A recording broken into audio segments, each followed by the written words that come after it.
medical radiologists currently in HKL. Kan? Alright. Okay. Yes. Carry on, Dr. Sin.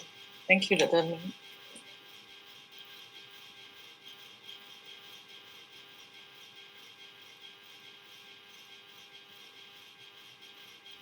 Good morning to everyone, and thank you for the organizing committee for inviting me to speak on this topic. And I'm currently International Radiology Fellow in HKL. And this topic that I'm going to tell is how to do a cerebral angiogram. And as we know that neuroangiography is an essential investigation in the management of patients who has this neurovascular disease. And we tend to use it as a diagnosis and also follow up in the neurointervention. And it is important for us to know the principle of the appropriate bariatric procedure, care, anatomy, angiographic technique, and also the angiographic appearance of the pathology uh, in order to recognize the pathology. So the indication for this study would be intracranial aneurysm, AVM, dural AV fistula, arteriosclerotic disorder, vasculopathy, cerebral vascular spasm, acute ischemic stroke, or and also it can be help us to map the vascular supply for the head and neck tumor as well. And no absolute contraindications for this study. The relative contraindication for this study was including the contrast allergic, and this we can always encounter it with the proper standard coverage with methotrexate and using the locum and pre and post procedure hydration with the patient. And another related contraindication would be renal insufficiency, especially in dialysis dependent patients. We could arrange a dialysis pre and post procedure. Other than that, in the case of coagulopathy, we could have always correct it before that. Mm. For patient preparation wise, we need to cover three parts. One is the pre-procedure evaluation. Second part will be sedation and position, and third part will be positioning of the patient. Pre-procedure, we need to get a brief history and neurological examination of the patient prior to the procedure, and we need to elicit any contrast allergic history. And this is an important point that we must review the available images such as CTA or MRA to assess the arch anatomy and to rule out any variant of the atherosclerotic changes in this of the patient. Apart from that, to prep the patient, the puncture site is important. Both inguinal region, we need to prep, or if that's not possible, the arm, the radial access and brachial access can be prepared. This is depending on the case that we encounter. So we also need to review the blood investigation, especially the renal profile and the coagulation parameter. Patient need to be new by mouth several prior to the examination, and IV line. Patient should at least have one IV line. And in the case of intervention is anticipated, more IV lines, central line or arterial line needed, and polyps catheter also needed if there's any intervention needed. Preparation again, the contrast that we use in our center, usually we use Omnipac 300 microgram iodine per mils. Sedation for those patients who still GCS still full but is anxious, then we'll give some mida or fentanyl as a sedation. If patient is the GCS not full or they are really not cooperative and GA will be required. Positioning, we put patient in supply with headrest, and we reduce the restraint as needed if patient is really uncooperative. And I think in the most of the patients who presented with SAH and their GCS is full actually. So the instruction should be given to the patient to stay motionless, especially during the time we're taking any images. And they should be warned and should be told that there's the potential of warm sensation during the injection and to avoid any swallowing during the image acquisition. This is to reduce the motion related artifact. So the equipment, as usual, we need to have an angel machine and with the DSA and also 3D rotational function. We need to have the automated injector for us to perform the 3D rotational angiogram. And technique-wise, I'm going to touch is there are three parts. One is the access, and number two is the catheterization. And three is what are the angiographic views that we need in this study. Access, of course, right common femoral artery is a preferred intraarterial access. We can use micropuncture system with or without ultrasound guidance with versus the conventional 18 gauge access needle as mentioned earlier. And after the puncture with 18 gauge of needle, we insert the J wire, and with the J wire, we advance the arterial sheath over the J wire. And other, as I mentioned earlier, also other access can be left in a common femoral artery, radial or brachial approach. This is what we use in our center. It's the 18 gauge needle, and the sheath, the vascular sheath, the 4 French sheath. And this is courtesy from one of my friends and who do the radial artery approach. They are using this 21 gauge needle under ultrasound guide, and they puncture the radial artery in 30 to 45 degree. After puncturing into the radial artery, they insert the 018 wire and advance into the radial artery. And subsequently, their choice will be putting in 5 or 6 French sheet. Personally, I don't have any experience in doing this radial artery approach, and actually they also need special cocktails to encounter the vascular spasm for radial artery access. But as a beginner, you need to know what are the other choice of access that you have. And catheterization, materials wise, the diagnostic catheter in our center, we commonly follow the age of the patient. If the patient is less than 50 years old, we tend to use the 4 French vertebral catheter. If the patient more than 50 years old, we tend to use SIM1 or JB2 catheter. For radial approach, the preference catheter would be SIM1 or SIM2. And glide wire, again, this is hydrophilic glide wire. 035 system is commonly used. And sometimes we do use the 038 for better wire support in the case of tortuous vessel. Okay, this is the part that we need to pay more attention to avoid some of the minor complications, some of the major complications. This is the technique that we should abide to. During the catheterization, we should do a double flush technique. This is to minimize unintended air and blood clot embolize. And we always need to have the wet connection. That means while we're connecting the syringe to the catheter, or saline drip, and we need to send or saline drip to the sheath. This is to prevent any air of embolus. And by using tactile feedback, the smooth motion of advancing the wire is essential. Again, this is to prevent the dissection or vessel perforation. And we must keep in mind also, catheter should be always advanced over the wire, which form a spotting system to us. And the way that we advance the catheter, it should be in a docking motion. It shouldn't be just rough, very rough and jam in the catheter. It should be in a docking and slow motion.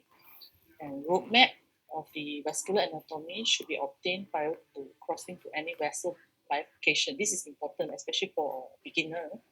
I think again, because you need to see the bifurcation anatomy. Is there any stenosis, or is there any acute angle or tortuosity of the vessel?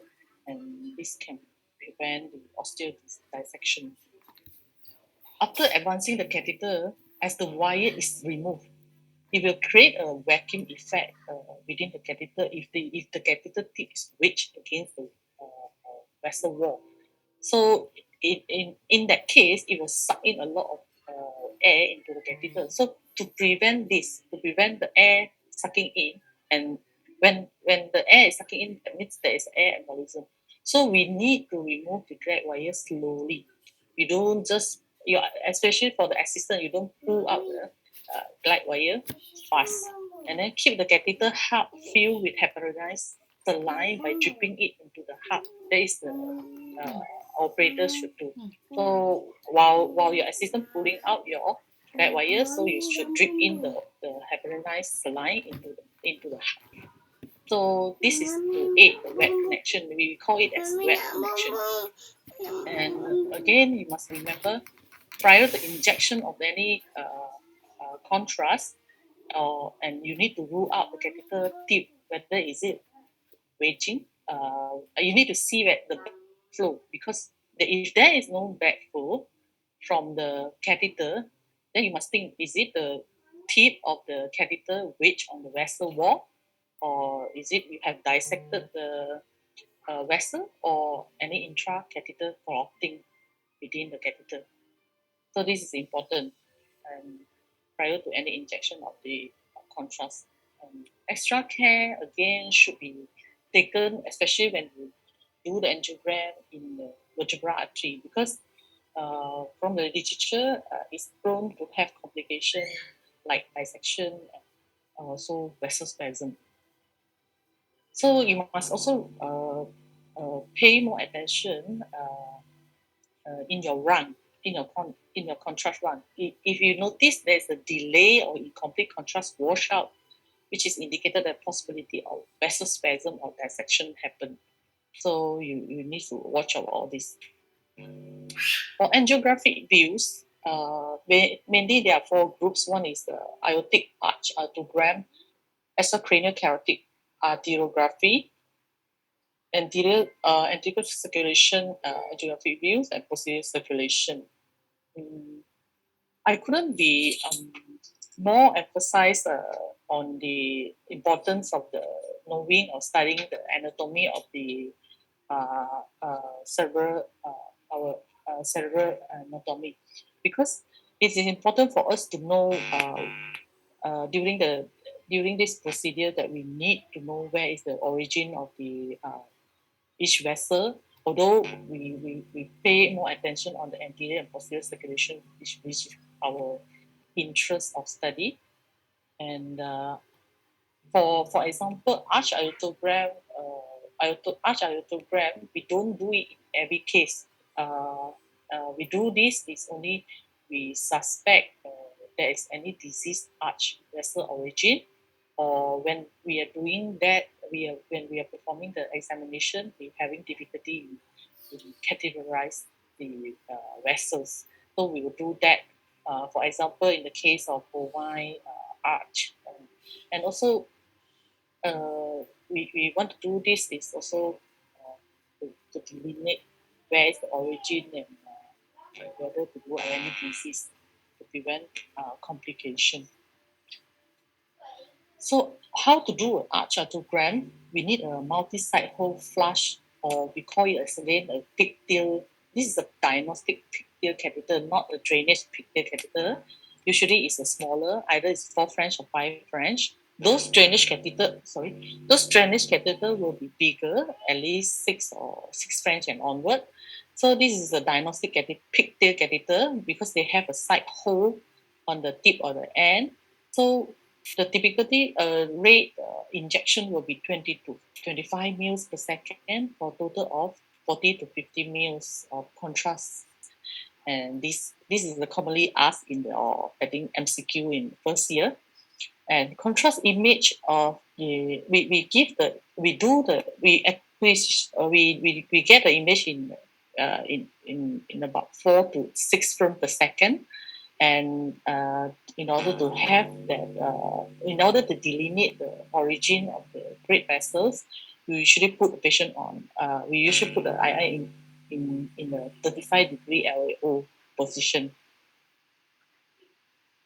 So for extra cranial carotid arteriogram, what is this? Why is it important to us? Because we need to delineate the bifurcation of the ECA and ICA, and also we need to rule out any disease around the bifurcation area. This is to prevent any complications such as dissection uh,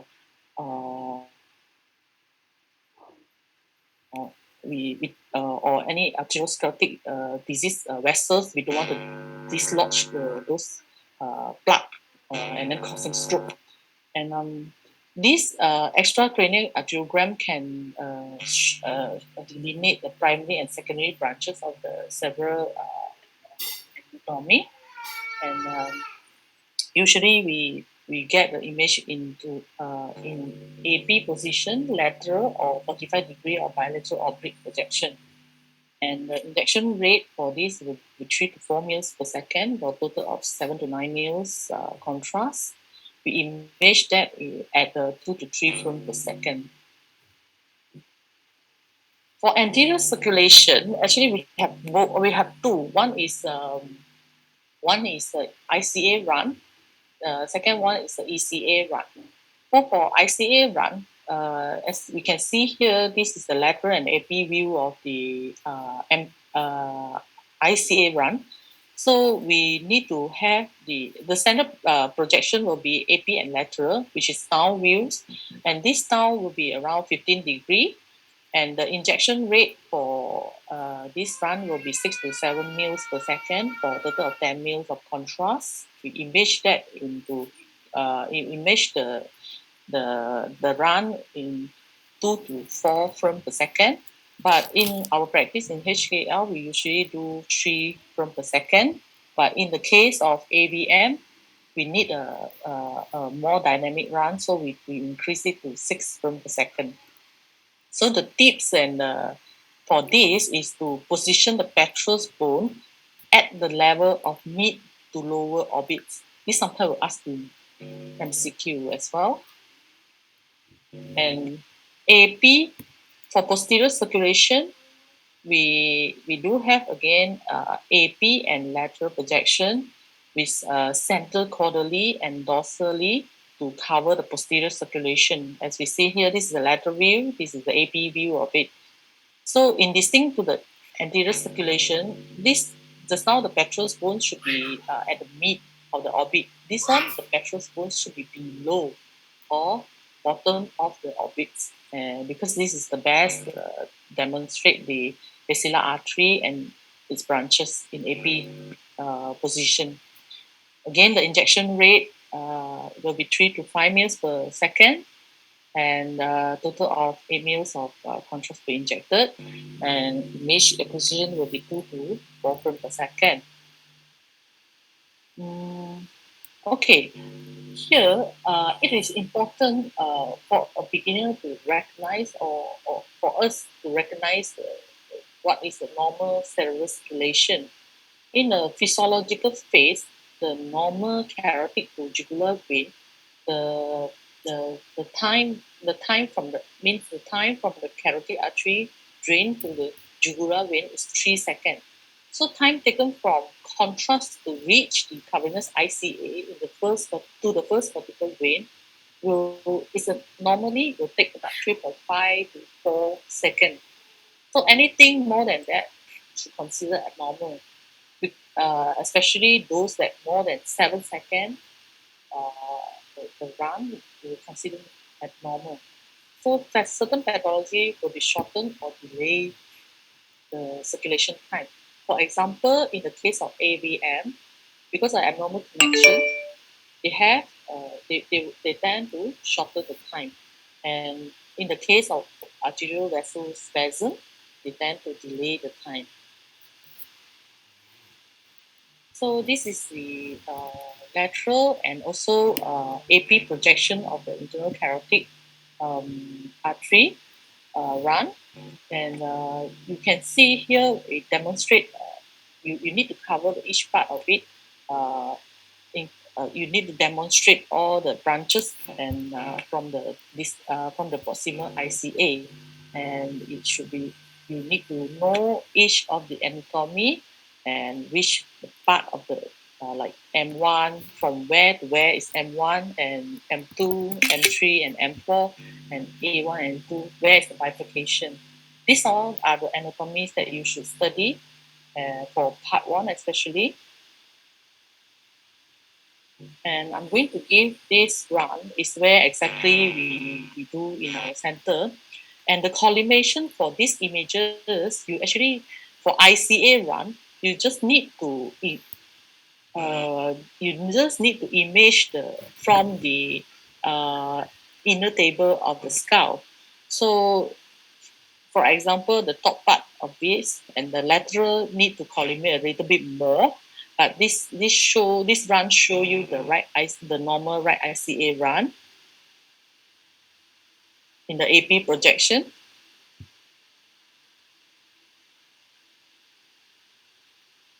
And this one show you, oops, I'm sorry, this is a ECA run. This is the lateral view, and you need to wait until the winners return, then only you stop.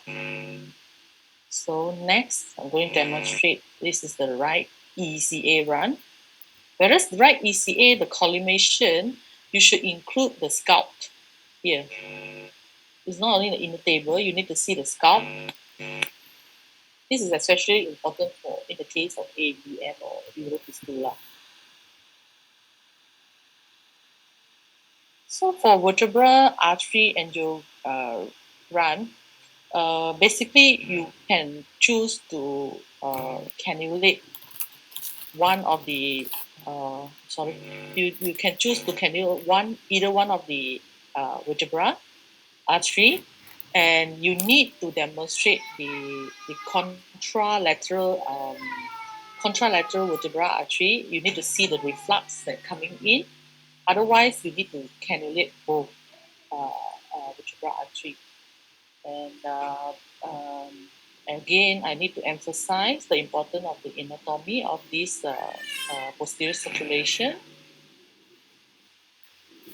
And this is an example of left vertebral artery run. You can see here the AP projection and the lateral projection. It demonstrates the reflux into the contralateral. So we only need to perform one side. So you need not to perform to cannulate the other vertebral artery. So the venous anatomy also important, especially in the case of AVM, or we need to know where's the draining vein and to classify the AVM. And this is the venogram that showing the superficial and also the deep drainage system of the brain. And this one can come in exams as well. So it's good for us to know it well. So now I would like to share two of the pathology, common pathology. As you can see here, this is the right ICA run in the oblique view. It shows that there is a circular aneurysm here with a narrow neck. It means here the neck is smaller than the width of the sac, and in the ACOM region, and the A2 is the distal ACA is a loops pattern. So again, the second picture here show the post clipping check angiogram.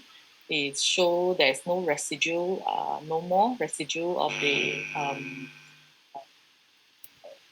aneurysm, and there's no vessel spasm as well. The second case I'm going to share is this is a case of compact nidus.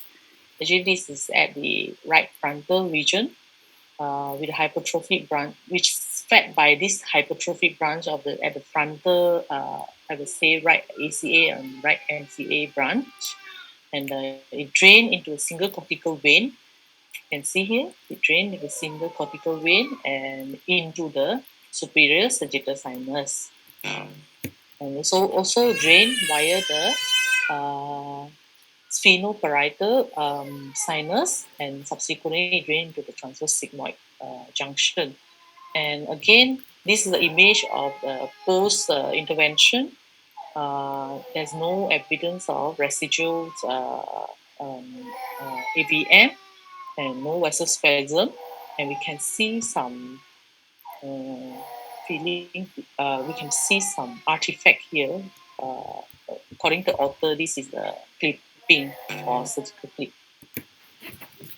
So post-procedure care, usually we will remove the sheet and we will compress the puncture site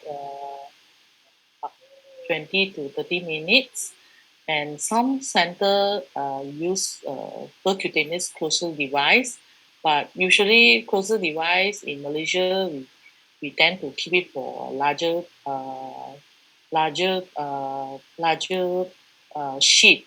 Means that for diagnostic angiogram, we tend to do manual compression as well because it added cost to the patient. And puncture site should be immobilized. Patient should lie flat in this 6 hour post procedure.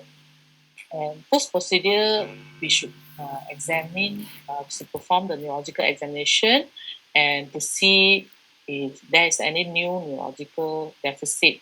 If there is, we need to work out. Significant neurological changes may need further evaluation with MRI or repeat any PSA to rule out acute stroke or vessel dissection. And oral anesthesia should be given if patient having puncture site pain. So the most common complication here for this procedure will be groin hematoma. It's comprised of 4% of the cases. And neurological complication within 24 hours, such as DIA, in 2.5% of the cases. And transient cortical blindness is rare, but it's one of the well-known complications. The incidence is about 0.3 to 1%, and sometimes it can last from 24 hours to a week, very long. So, and stroke or with a permanent focal neurological defect in 0.1% of the patient, and death could happen in 0.06%. These all should be explained to the patient during the consent time. These are my reference. Thank you for your attention. Uh, Thank you, Sim. I have a question for you. Um, um, maybe advanced question, but nowadays we have CTA and MRA. What is the advantages of cerebral angiogram, which we know that has got so many more complications compared to the cross-sectional imaging? So, if the question asked, why would we do a cerebral angiogram nowadays when we have CTA and MRA? What would the answer would be? Yeah, of course. Thank you for the question. Of course, when we anticipating any intervention immediately at the same setting, I think angiogram should be the one that we can perform at the same time. And of course, a lot of places we still don't have IR services. So MRA, or CTA, and with the advancements of the images facilities now, of course, it's more superior and less invasive. I will still think, although angiogram is a gold standard, I will still think for diagnostic purposes or follow up, those are the imaging modalities should go first. Because HKL is a center, it's a neuro center, and because of the availability of the facilities, so they tend to have order that first instead of um, getting an MRA or getting a CPA, and a bit redundant to them. And most of the time when this patient come to us, they actually it's a rapid case from other center, and they do have a CPA. So, the list to angio is shorter than the MRI. You've got another question.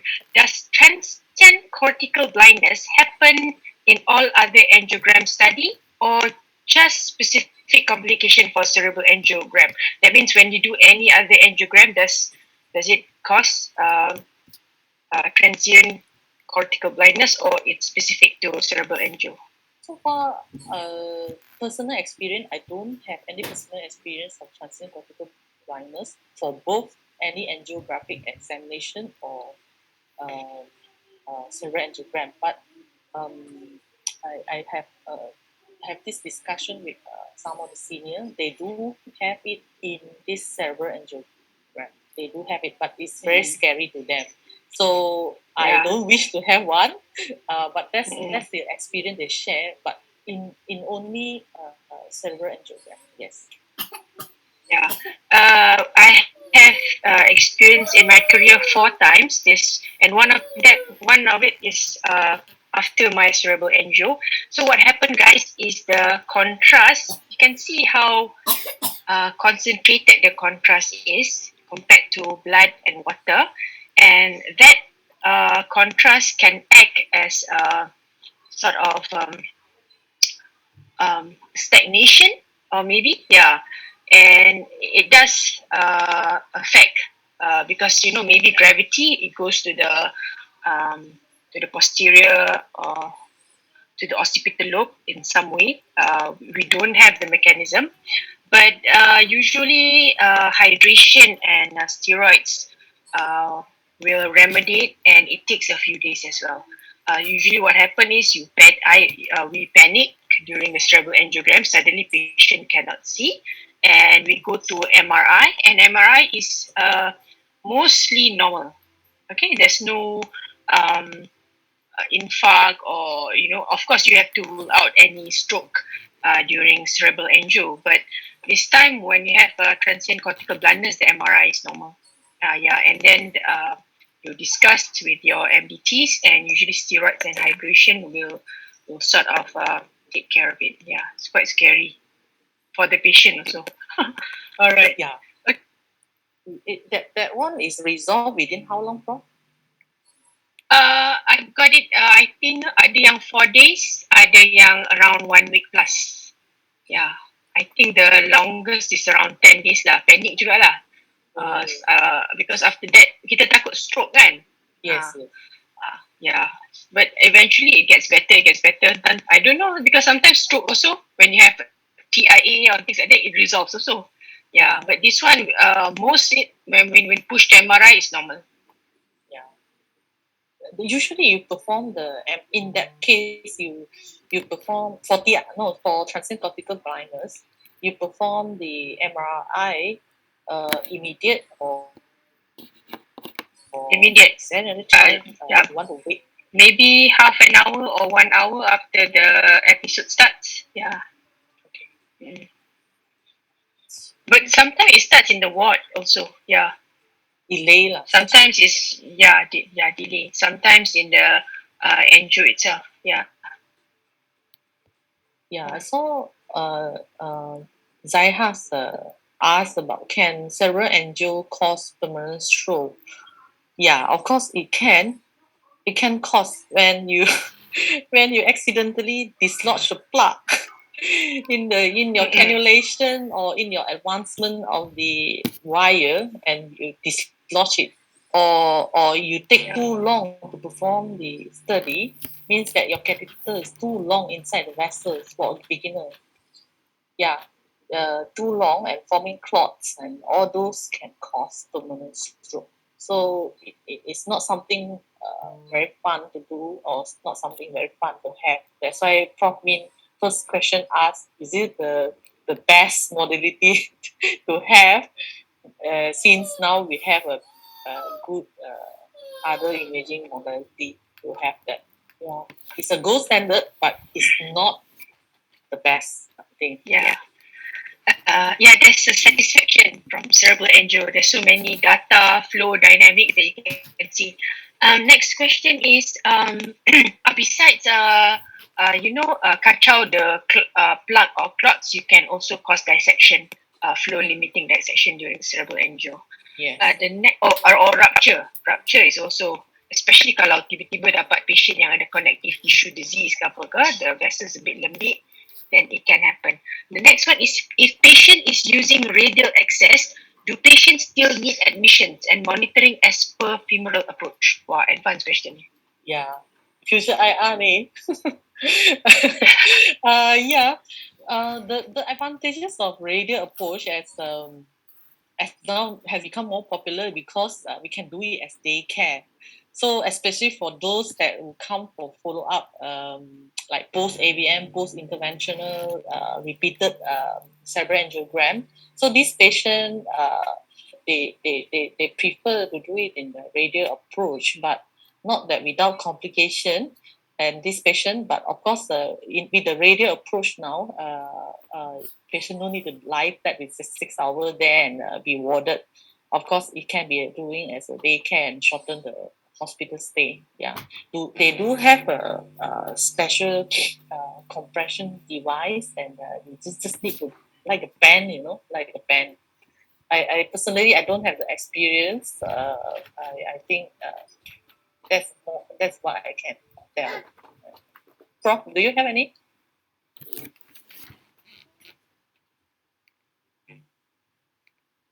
Prof, I think your mic is mute, Prof.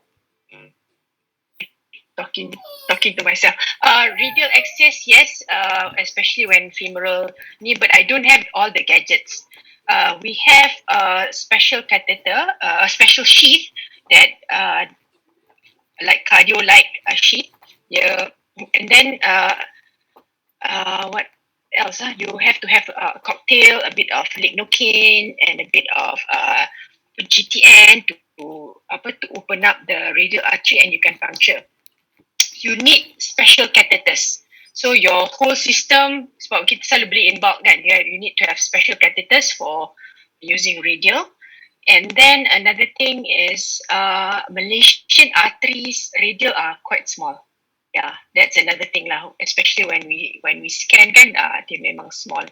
Uh, but otherwise, yeah, I think another thing that we like to do more femoral is because our hospital stay is cheaper. Kan? Satu lagi kita ada MO untuk compress, yeah. And then kalau nak radial access, okay, but you need to purchase another set of catheters as well. And then you need to have the radial punya apa ni? Pressure system satu, yeah. And another one lah. And it causes more dissection because of smaller. Yeah, more complication at time.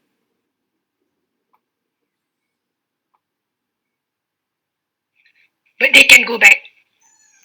They can go back early lah compared to the femoral approach, definitely. Yeah, so that's the answer question. Yeah. Yeah. Okay. Thank you very much, Sim, for your